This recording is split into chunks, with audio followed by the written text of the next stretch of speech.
in this Louisville tournament. Let's get into it though.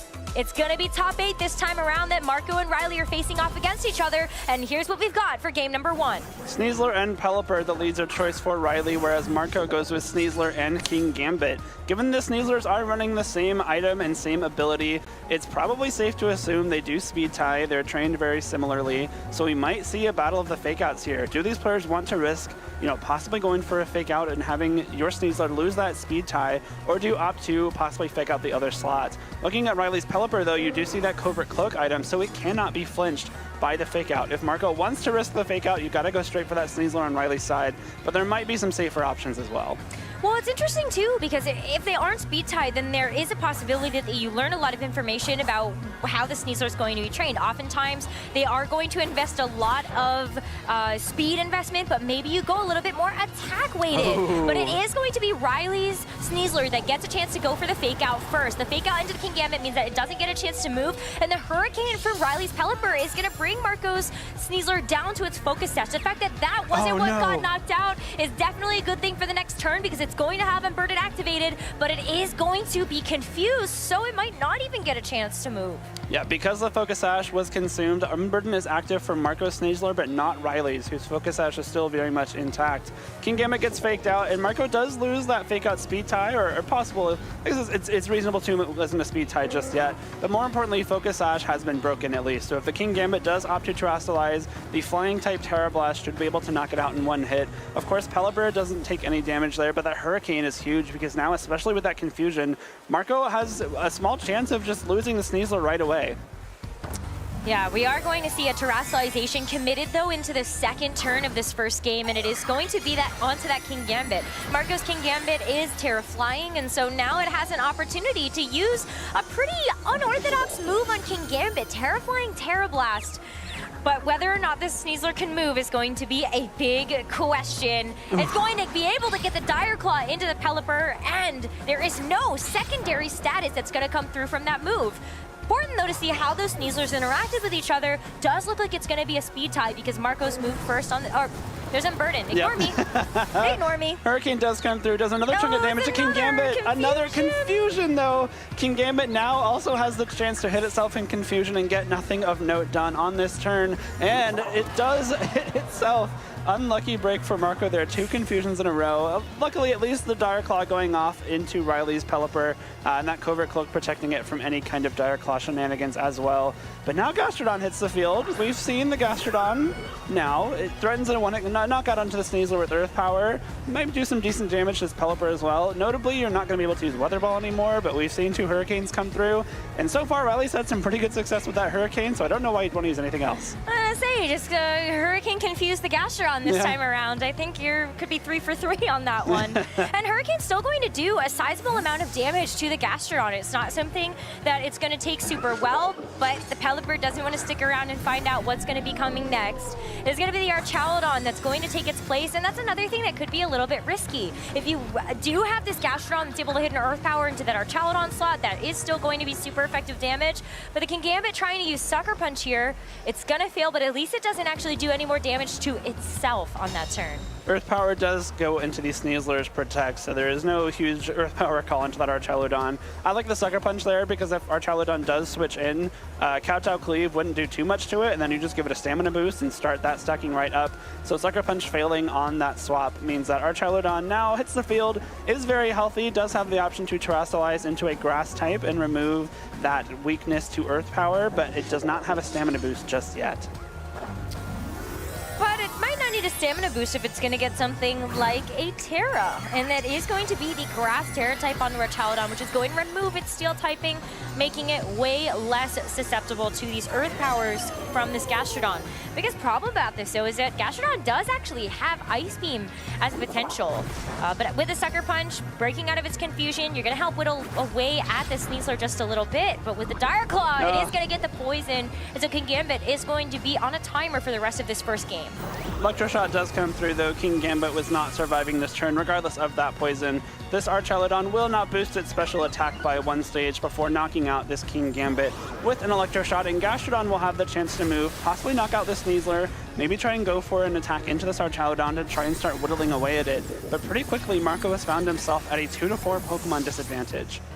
And Terrestrialize has already been used as well. Oh. And as you see the Gastrodon go for the Earth Power into the Archaludon, that Grass Terra is absolutely coming in clutch. Even though this Archaludon can't actually hit the Gastrodon with those Electro Shots because of its ground typing, you can still hit it for body presses, you can hit it for a Flash Cannon, Dragon Pulse, anything that's going to be doing some meaningful damage. It does meaningful damage, but nothing is going to do meaningful damage to this Archaludon anymore. Gastrodon is going to have a hard time hitting it with Earth Power. You do have the Ice Beam, you do have Clear Smog to possibly reset an Electro Shot or Stamina Boost, but this Rillaboom, honestly, this is like 2 of the worst matchups for it in the metagame, Sneasler and Archaludon. Even with the high horsepower, thanks to that Terra Grass, Archaludon now resists everything you can throw at it. And so now, if you're Riley, you probably just hard target down this Gastrodon. Ooh, that's a big call though, because the Sneasler getting removed from the field means that this is going to be a free turn for Marco to try to get some damage in. And as you go for the fake out into the Archaludon, yes, you're giving over another Stamina boost, but you're hoping that you're going to get even more out of that turn, where you're able to get even more damage. If you get a freeze here as well, that could be really big, and it's not going to come through just yet, but you're still going to be able to do a meaningful amount of damage to the Archaludon. Depends on how this Amoonguss and Gastrodon are trained. There's a small chance that if Riley hasn't minimized the speed on his Amoonguss, it might be able to Pollen Puff before Gastrodon can fire off one more Ice Beam. And if that's the case, this game is basically as good as done. But that Ice Beam did enough damage that one more might be able to knock out that Archaludon. And I don't believe a +1 Dragon Pulse is going to be able to knock out that Gastrodon at all. Well, Rage Powder first, so Amoonguss is going to redirect away that attention, and so when you see the Dragon Pulse actually fire out of the Archaludon into the Rillaboom, it's going to make sure that it's going to bring that Rillaboom down to about 3rd HP. But Amoonguss is going to have to take 2 attacks here, and it is tanky enough to do so, and then some. Citrus Berry Recovery will mean that that's going to be a 4-hit knockout onto the Amoonguss, even if you see another double up there from the high horsepower. That is a lot of damage from that Dragon Pulse. This Rillaboom on Marco's side is not the Assault Vest set that we normally see. It has that Miracle Seed instead. Sometimes nice for boosting the damage of Woodhammer and Grassy Glide, but unfortunately here it means that this Dragon Pulse will easily be able to knock it out again this turn. And I really like that Rage Powder just to make sure that your Archaludon isn't taking any more Ice Beams. You can't redirect the Rillaboom, of course, but Rillaboom is really not accomplishing much anyway. And if you just leave Gastrodon by itself, it's not going to be able to 1v4 this match. No, I mean, the Rillaboom unfortunately just gets knocked out before it's even going to get a chance to move. And Gastrodon, well, we've seen Gastrodon be able to do some incredible things in the past. It's still going to take another Ice Beam to actually chip away at this Amoonguss, and Riley still has 2 other Pokemon in the back that you could switch in to take that Amoonguss's place and get Regenerator healing. Maybe there's some world where if this Gastrodon has Recover, it can maybe try and get something done, but it doesn't even have Recover. It has a Citrus Berry for some recovery, but once this grassy terrain ends, that will be it, and it won't be nearly enough to withstand all this damage coming out from Archaludon. Of course, not even to mention the close combat or Hurricane lurking in the back. Any way when you look at the Sneasler, just everything, Gastrodon is so slow that everything else is going to be outspeeding it when we enter into the final couple of turns of this first game. Gastrodon does look like a very good piece for Marco to rely upon, but I think we're also seeing firsthand why Gastrodon can also be a bit of a liability. So slow, it's still going to be taking good amounts of damage from basically anything on Riley's team, even if you can't use your water type attacks. No need to, obviously. The Pelipper got 2 Hurricanes off, and they were very impactful on their own. Riley didn't even bring the Basculegion, which I think is really smart, into a team that has Gastrodon and King Gambit. So a nice play from Riley there to not get baited by this Gastrodon. You know, maybe you think, oh, I can just bring Basculegion and play around it. But if you have pieces on your team that allow you to not have to like dance around this really impactful ability, you may as well just use those instead. Yeah, the double up of the Dragon Pulse as well as the Hurricane will finish off this Gastrodon once and for all. And Riley Factura going to get the first game win under his belt. We might just see history repeat itself after that Swiss round. We were talking before this match, Rose, and I was saying, it seems like difficult for Riley to beat this Gastrodon because this Basculegion was so important for him in that match we saw him play against Colin yesterday, but it didn't even cross my mind that you can just not bring Basculegion. Like, the rest of this team is very much capable of winning games on its own without the Basculegion, and we saw exactly why in this game. We did, and even at the very beginning here, we got some Dire Claw damage into that Pelipper, but even with the Unburden activated on Marco Sneasler, it didn't really feel like the Sneasler was doing enough at that point in time. If we enter into another game, it's very possible that Marco and Riley know the speed interactions of these two Sneaslers naturally. Whether it's a speed tie or not, still remains to be seen to us. Right. But I think you have to kind of go back to the drawing board and think about, like, is this Gastron something that you lead? Was there an opportunity for you to try to get an Earth Power into their Chaladon when it switched in? You might need to make some type of aggressive calls in order to find victory versus Riley. The thing with Marco's team is that if you don't bring the Gastrodon and Riley calls that and brings Basculegion, I think you just lose. Like, this team is pretty weak to a Basculegion that has some protection around it, especially with the rain and the Terra Water boost. And so you're almost like required to bring this Gastrodon if you think that there's even a slight chance Riley brings Basculegion. But at the same time, Riley can just capitalize on that and again bring these pieces of his team that don't rely on water moves. Pelipper, of course, has Weather Ball, which is a water type move in the rain, but you can very easily just Hurricane. There's only one Hurricane resistance on Marco's team, and it terrestrialized away from the Steel typing on turn 1, and that just becomes a reason to just keep using those Hurricanes and not worry about Weather Ball at all. I was gonna say, does Dragonite actually have a place in this match? And I look at it and immediately go, well, maybe. You do have an opportunity to go for extreme speeds, which would be very effective into Pelipper or Sneasler, so you could at least break a Focus Sash there. Then I look at the loaded dice with something like Scale Shot, and could you imagine hitting a Scale Shot loaded dice into an Archaladon? Oh god, yeah, that would be really bad, huh? Not great. You could possibly 1-hit KO Sneasler through a Focus Sash with it, so I could see the value, but we are just going to see a mirror of these leads. And if these trainers opt to go for the same fake out targets as last game, we might see the effects of a possible speed tie come through once again. All right, well, it's going to try again. And so maybe we do get a chance to see the fruits of that thought. And so it is going to be Marco Sneasler that moves first in this game. So you're going to get the flinch onto the Sneasler before you can actually see the Sneasler move. It is a speed tie, and Marco's going to get the better of it. Hurricane brings down the Sneasler to its Focus Sash again. So we're going to see the same interaction before, where now Marco's is certainly faster because of Unburden. And of course, no confusion this time. A much, much better turn 1 for Marco. You have your Unburden active, Riley does not. You saw how much damage Dire Claw did to Pelipper in that first game, so you know that it most likely just knocked it out from here. And of course, you do have the option to go for that Terraflying Terra Blast right away and hopefully knock out that Sneasler. Possibly try and catch it going for something like a close combat into your King Gambit and maybe not get caught up in any kind of Dire Claw shenanigans once again. But this is now just a so much safer of a spot because you did prevent the Sneasler on Riley's end from attacking. This is really risky though, but if Marco gets it right, it could pay off dividends. You saw that close combat into the Pelipper slot, so if Riley is going to actually switch out that Pelipper, then we might see an Archaladon actually take its place.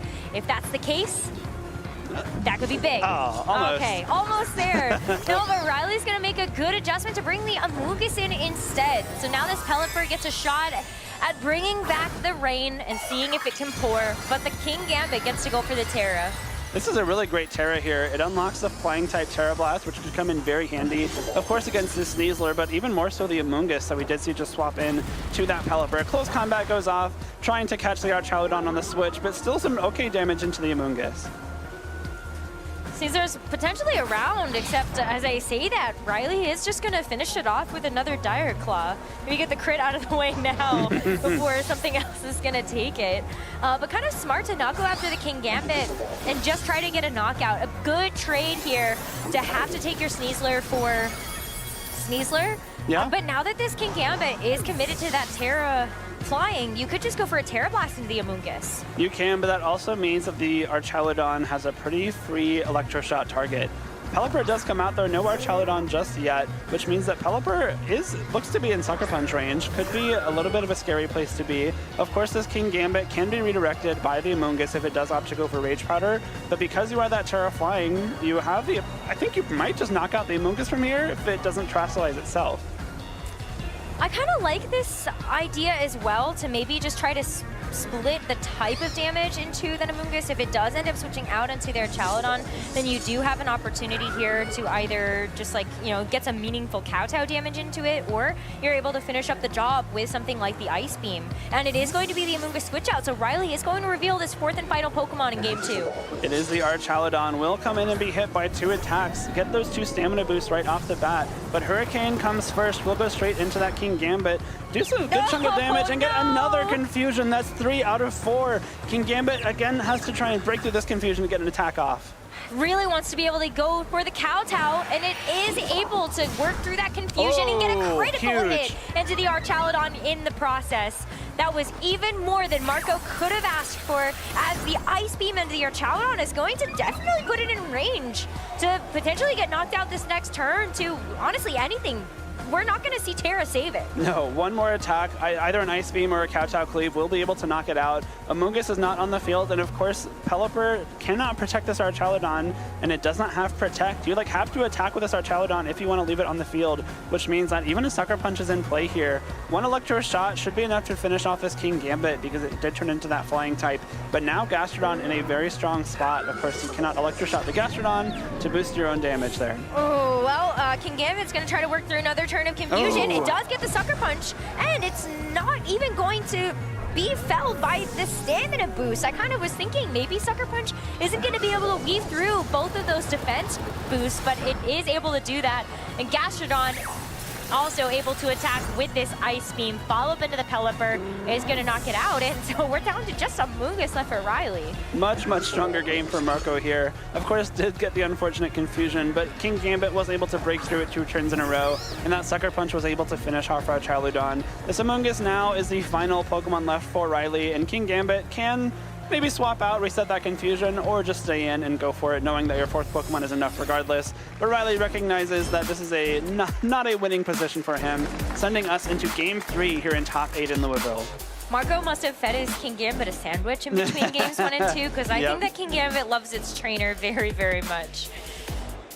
I mean, yeah, that King Gambit was a really huge piece. That Kowtow critical hit was massive because it did put that Archaludon into range for even just one more Sucker Punch, one more Ice Beam from that Gastrodon down the line. And of course, the Sneasler and Marco's acting first at the beginning of Game 2. Technically, we don't know that Riley's went for a fake out, but I think it's pretty likely. So maybe that's enough evidence for Marco or Riley to think, okay, that probably is actually speed tying.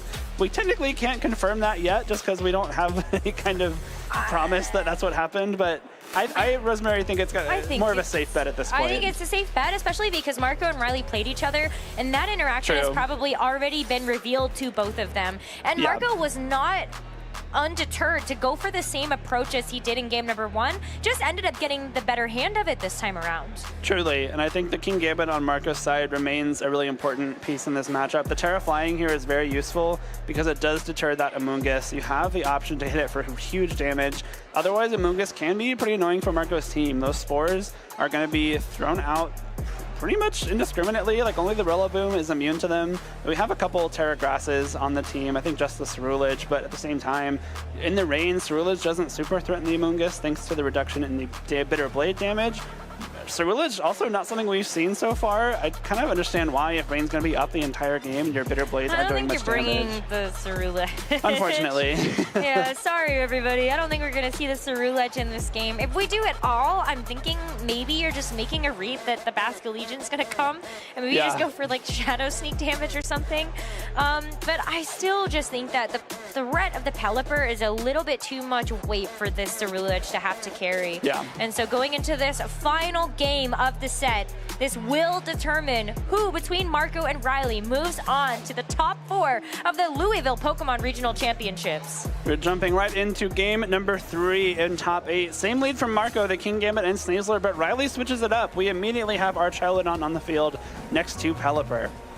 So that's interesting because this is sort of a pin from Marco's end. You could go for something like a close combat into the Archaludon and also a Terrifying Terra Blast, but you do leave yourself a little bit vulnerable to the Electro Shot. Either way, though, it's kind of nice to see the Archaludon out so early if you're Marco. It is. I think you no longer have to worry about, Riley switching it into one slot and accidentally giving it 2 stamina boosts. Right off the bat, you know that this Archaludon is on the field. Like you said, the combination of close combat and Terrifying Terra Blast, probably enough to knock it out, regardless of if it Terastallizes or not. But if you're Riley and you trying to catch that King Gambit going for that Terastallization right away, you could possibly just go for the combination of Electroshock and Hurricane, which would probably knock it out. Well, our Chaladon is not going to waste any time. It wants to make sure it is around for as many turns of the game as possible, so it's just going to go for that Terra Grass. But Sneasler's going for coaching. So sort of a move that we haven't gotten a chance to see too often on Sneasler up until this point, but it is going to give this Kingambit an attack and a defense boost. When we see this Electro Shot actually choose its target, it's going to feel pretty good that you aren't a Terra flying at this point on Kingambit. The Electro Shot does come through after the +1 boost to special attack. Into the Sneasler, though, does not activate the Focus Sash, so Unburden doesn't activate either, but Hurricane right away, enough for the combo knockout. This Kingambit now gets the chance to fire off a +1 attack Kowtow Cleave. Will do a lot of damage into either of these targets, and it will be the Pelipper. Yeah, Whoa. I mean, that's just a one-hit knockout there. Really great to get that out of the way. Now you know that there is no threat of something like Tailwind, the Weather Balls, and the Hurricanes are gone, and that rain is on a timer.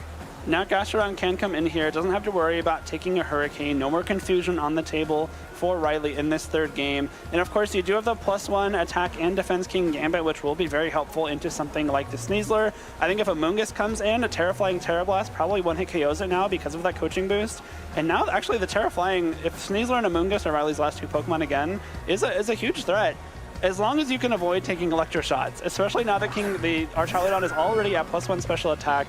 One more Electro Shot puts it up to +2, which should be more than enough for a one-hit KO into this Kingambit if it terrestrializes. Yeah, but the problem now is that Riley got this free switch into the Sneasler, and Sneasler still has Fake Out available. So you could just Fake Out the Kingambit, try to go for a big knockout onto it.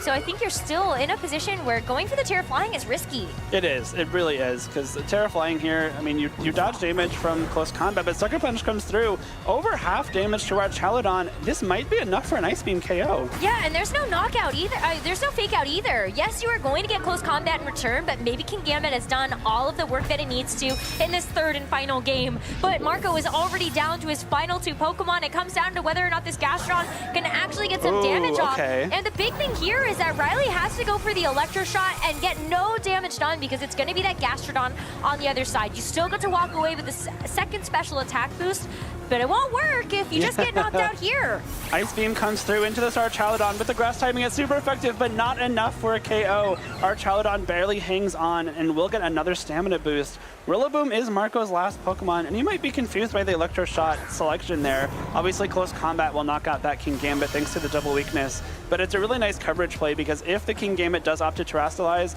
close combat doesn't do too much, but Electro Shot finishes it off. So I think you take that trade of guaranteeing the knockout into that Kingambit and possibly whiffing your Electro Shot because, like you said, you still get that special attack boost no matter what. Still pretty good play here to go for, I think. If you are Marco, you can try to get the Fake Out into your Chaladon. You do have that +2 stamina boost, though, so I don't know if the Fake Out's actually going to knock you out, but you do delay, and you will be able to get the knockout on the subsequent turn with something like the Grassy Glide. But this Chaladon is going to retreat for now. It's going to be a Amoonguss that takes its place. And so Fake Out, a Grassy Glide, anything into that slot is just not going to be doing nearly enough. And so even with the critical hit, it looks like it's taking just a piddly amount of damage, but the Dire Claw is a one-hit knockout. Wow, that's unfortunate. The critical hit there, probably a difference maker. I think Rillaboons are typically trained to survive at least one of those Dire Claws. Earth Power does come through into the Sneasler, but thanks to that Focus Sash, it will hang on and be able to fire off another close combat or two into this Gastrodon, which could be enough to put it in range for this our Chaladon to come off and finish it later. That's so rough. If the Rillaboom was alive for this next turn, you get to Grassy Glide, it would not be redirected based on the Rage Powder from the Amoonguss. Then the Gastrodon can go back in and actually try to get the big Ice Beam down onto either our Chaladon or the Amoonguss.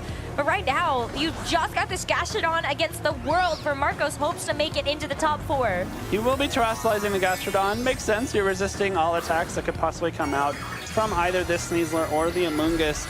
But I'm not sure that resisting is going to be enough because you will get put to sleep unless you happen to find a way to freeze this Amoonguss with an Ice Beam. There's still a way through this. And so as we see the close combat, just try to do a little bit of chip damage here to the Gastrodon.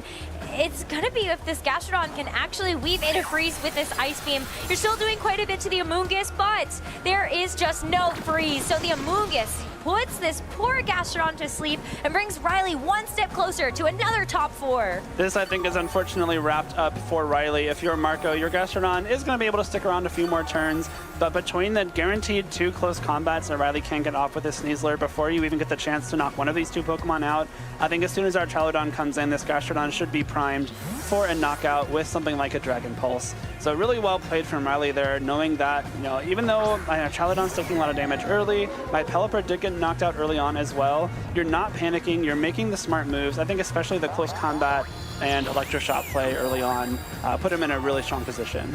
And this Pollen Puff is just going to make Riley even more unstoppable in this game. This Archaludon would have been in range of getting knocked out to move on the subsequent turn, but Gastrodon had to take its mandatory turn of sleep here.